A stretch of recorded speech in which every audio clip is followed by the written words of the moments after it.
Our top focus this afternoon. In an attempt to reduce greenhouse gas emissions, the United Kingdom is all set to put a ban on the sales of new petrol and diesel cars from the year 2030. The UK's Prime Minister Boris Johnson is likely to make an announcement on the ban in the coming few days. Britain had originally planned to ban the sale of new petrol and diesel-powered cars from 2040. According to latest reports, PM Johnson is now expected to move the date forward to 2030 to give an impetus to the emerging electric car market and push Britain towards its climate goal. The new ban will not be applied to some hybrid cars which use a mixture of electric and fossil fuel propulsion. The government is expected to keep a less stringent date of 2035 for the sale of these hybrid cars. Industry figures show that petrol and diesel-powered cars accounted for 73.6% of new car sales so far this year, while just 5.5% of sales were for pure electric vehicles. Experts have argued that the significant funding for infrastructure is required to help convince the buyers to switch to a new technology, which is essentially more expensive than traditional diesel electric cars. The UK government is expected to roll out a £500 million funding for infrastructural development in the automobile sector next year.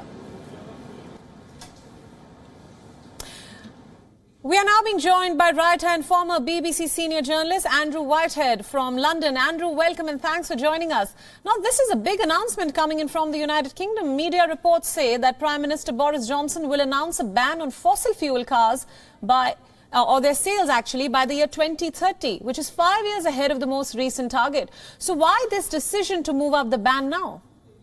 Well, that's right, Priyanka. There's a lot of speculation that the Prime Minister will announce this move in coming days. He's due to make a major speech about the environment. And it's part of a government initiative which has been given the title of Build Back Better. So as the economy starts to recover from the pandemic, the plan is to focus investment and growth of jobs in areas which help sustain the environment, so that Britain can meet its overall goal of being net zero in greenhouse gas emissions by the middle of this century. Right. Now, this accelerated timeline is meant to spur the market for electric cars and help the UK get closer to its climate targets. And we are being told that the UK government is reportedly poised to spend about £500 million on building EV charging infrastructure in the country. But is the UK ready for a complete overhaul and shift towards electric vehicles?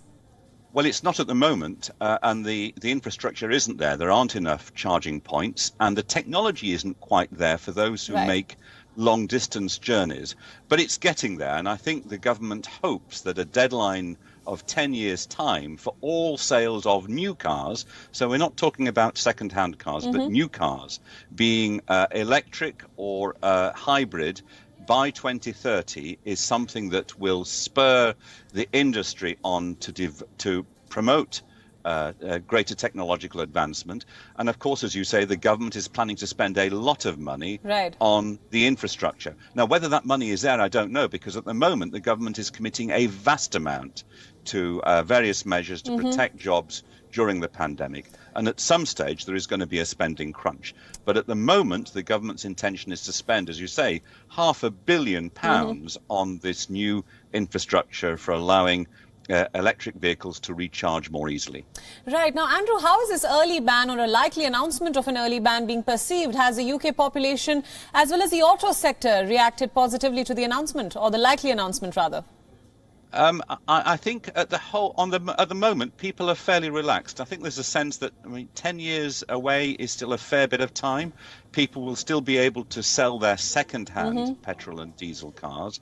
But I think there's also a general acceptance that we have to move to cleaner forms of energy. And already in London, where I'm speaking from, there is a congestion zone, which means that anybody who takes their car into the centre of London has to pay a charge of £15. That's about, 1,300 rupees per day that they take their car in. And that's both to tackle pollution and to reduce emissions of CO2. Right. All right, Andrew, thank you so much for joining us on this broadcast and for all your insights into this news development. Let's move on now. Following a ceasefire agreement, Armenia and Azerbaijan may have ended the Nagorno-Karabakh conflict, but politics over this disputed region continues.